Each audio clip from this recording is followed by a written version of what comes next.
আমার দ্বিতীয় বিয়ের ১ মাস পূর্ণ হলো। কোনো সামাজিক অনুষ্ঠান হয়নি। বিয়ে মানে রেজিস্ট্রি ম্যারেজ। যাকে বিয়ে করেছি সে অবশ্য নামি দামি কোনো মানুষ নয়, একজন সাধারণ মানুষ। ছোট্ট একটা বইয়ের দোকান ওর। আমি নিজে অবশ্য সরকারি চাকুরে, পুলিশ ডিপার্টমেন্টের এসআই পদে জয়েন করেছি ৭ মাস আগে। প্রথম বিয়েটা আমার টেকেনি। আমি নিজেই আর টিকিয়ে রাখতে চাইনি, তাই একদিন ঘর ছেড়ে বেরিয়ে এসেছিলাম।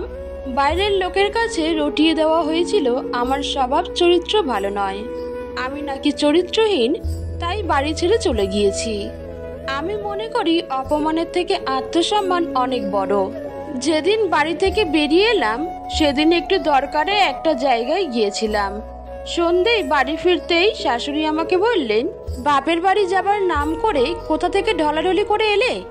একটু অবাক হয়ে জিজ্ঞেস করেছিলাম, কি সব বাজে কথা বলছেন? ঠিকই বলেছি। অমূল্য নিজে চোখে দেখেছে কলেজ মোড়ের একটা গলি থেকে একটি ছেলের সাথে ফষ্টি নষ্টি করে তুমি বেরিয়ে আসছো। বাড়ি ফেরার তো দরকার ছিল না, ওর সাথেই রাতটা কাটিয়ে দিতে পারতে। বলে রাখা ভালো, এই অমূল্য আসলে আমার নন্দাই, আমার একমাত্র ননদের পতিদেব। তো আমি বললাম, দেখেছে ঠিকই, আবির আমার ভালো বন্ধু। তাছাড়া স্কুলে আমরা একসঙ্গে পড়তাম, ওর থেকে দুটো বই নেওয়ার জন্যই গিয়েছিলাম। এরকম বাজে কথা বলবেন না। থাক, অনেক হয়েছে। বাহানা দেখিয়ে আর কাজ নেই, ওসব আমার জানা আছে। পরপুরুষের সাথে ফুর্তি করে ঘরে আর ফিরলে কেন? বেশ্যাগিরি করতে হলে ঘর থেকে বেরিয়ে গিয়ে করো। এইসব আমার বাড়িতে থেকে চলবে না। দুশ্চরিত্র একটা মেয়ে। রাগ সামলাতে না পেরে বললাম, মুখ সামলে কথা বলবেন। অনেক দিন ধরে সহ্য করছি, আর করব না।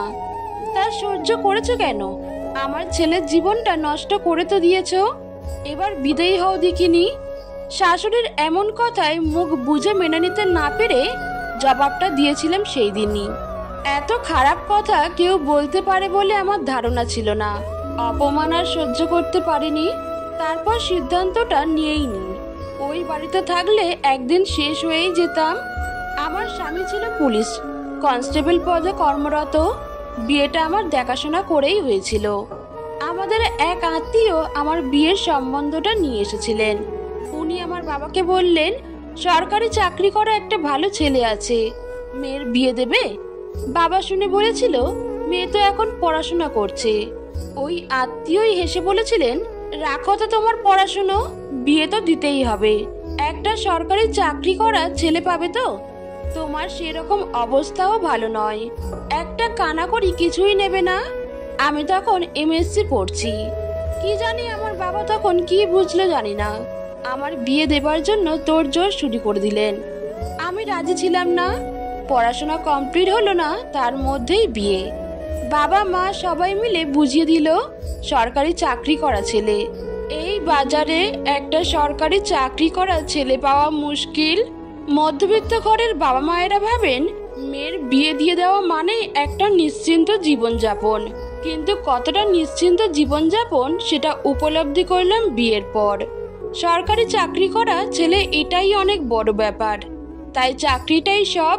তার শিক্ষাগত যোগ্যতা না দেখলেও চলে। একজন কোনো রকমে মাধ্যমিক পাশ করা ছেলের সাথে গণিতে এমএসসি পাস একটি মেয়ের বিয়ে হয়ে গেল, মানে বিয়েটা দিয়ে দেওয়া হলো। আমার জীবনে সব থেকে বড় একটা খারাপ লাগার জায়গা এটাই। বিয়ের পর বুঝলাম যোগ্যতার বিচার হয় সরকারি চাকরি দ্বারা। আমি যেহেতু কোনো চাকরি করি না, তাই আমি অযোগ্য। শিক্ষাগত যোগ্যতাটা কোনো যোগ্যতাই নয় তাদের কাছে। স্বামী মানুষটি যেহেতু সরকারি চাকরি করে, তাই তার পদানত হয়েই থাকতে হবে। বিয়ের ২ মাস পর একদিন বলেই ফেললাম, এমএসসি করে কি করেছো? চাকরি পেয়েছো একটা। মাধ্যমিক পাশ হতে পারি, কিন্তু সরকারি চাকরি করি। দম থাকলে চাকরি পেয়ে দেখাও। নিজের উপর ভীষণ রাগ হতে লাগলো। সত্যি তো, এমএসসি পাস করে এইরকম একটা ছেলেকে বিয়ে করলাম। অবশ্য বিয়ের আগে সবাই মেয়েদের পড়াশোনা জানতে চায়, ছেলেদের পড়াশোনাটা কে আর জানতে চায়? সরকারি চাকরি মানে সে মহাপুরুষ, তাই আর না জানলেও চলে। নিজেকে হেরে যেতে দেখতে লাগলাম। বিয়ের পর আমি যেন আর আমার মধ্যে নেই, না আছে আমার পড়াশোনার জগৎ, না আছে স্বামীর সঙ্গ সুখ। উনি বিয়ে করে দায় সেরেছেন মাত্র, কারণ ওনার ছুটি নেই। মাসে 1 দিন বা 2 দিনের জন্য বাড়িতে আসেন রেস্ট নিতে। তাছাড়া বাড়িতে মা একা থাকেন, বাড়িতে একটা লোকের প্রয়োজন, তাই বিয়েটা করেছেন। একদম বন্ধ করা জীবন আমার। স্বামীকে কিছু বলতে গেলেই বলতেন, জেনে শুনেই বিয়ে করেছো, তোমার বাহানা শোনার জন্য আমি তোমাকে বিয়ে করে নিয়ে আসিনি, আমাদের মতোই চলতে হবে। তবুও মেনে নিয়ে চলছিলাম। এরপর যা ঘটলো সেটা মেনে নেওয়া কঠিন হয়ে পড়ল। বিয়ের পর থেকেই দেখতাম বাড়িতে একজন মানুষের যখন তখন আগমন হতে লাগলো।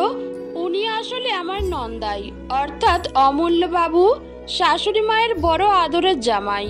নানা অছিলাই আমার ঘরে এসে ঢুকে পড়তেন।